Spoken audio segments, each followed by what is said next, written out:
السلام علیکم ورحمۃ اللہ۔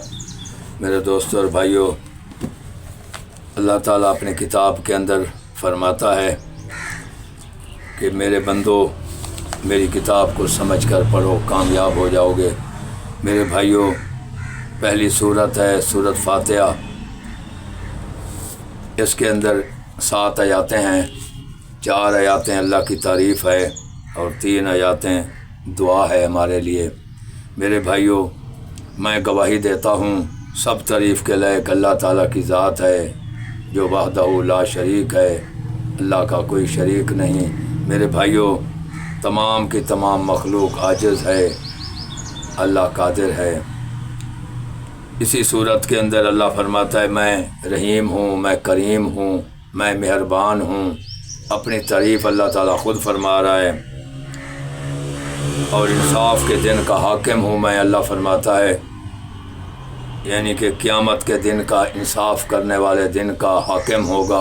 میرے بھائیوں، وہ دن خوش نصیب لوگوں کے لیے خوشی ہوگی اور گنہگار اور شرک کرنے والوں کے لیے غمی کا دن ہوگا۔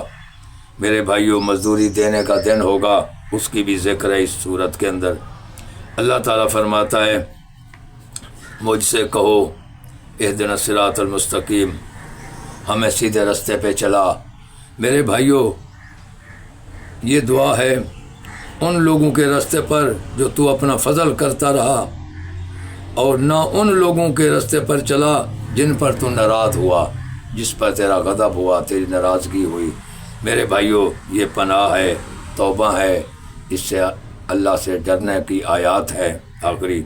میرے بھائیوں، اللہ سے ڈرو اور اس قرآن کو سمجھ کر پڑھو۔ میرے بھائیوں، اسی میں کامیابی ہے، ہماری دونوں جہانوں کی کامیابی اسی میں ہے۔ اس صورت کو ہمارے علماء کہتے ہیں اگر اللہ تعالیٰ صرف ایک صورت اتارتا فاتحہ، پھر بھی انسان کامیاب ہو جاتا۔ میرے بھائیوں، یہ وہ صورت ہے جس کو سمجھ کر انسان اللہ کی توحید کو بھی سمجھ سکتا ہے اور آخرت مر کے اٹھنے کا حوالہ بھی سمجھ سکتا ہے۔ میرے بھائیوں، 7 آیاتیں ہیں، اس کے اندر 70 آیاتوں جتنی تعلیم ہے، علم ہے، خزانہ ہے علم کا۔ میرے بھائیوں، کوشش کرو، میری بات اچھی لگے تو دعا کرنا اور بری لگے تو معاف کرنا۔ شکریہ، جزاک اللہ خیر۔ پیغام اللہ کا ہے میرے بھائیوں، نہ میری بات ہے نہ کسی اور کی ہے، یہ اللہ کا پیغام ہے۔ جزاک اللہ خیر، سب کی خیر، سب کا بھلا۔ السلام علیکم ورحمۃ اللہ۔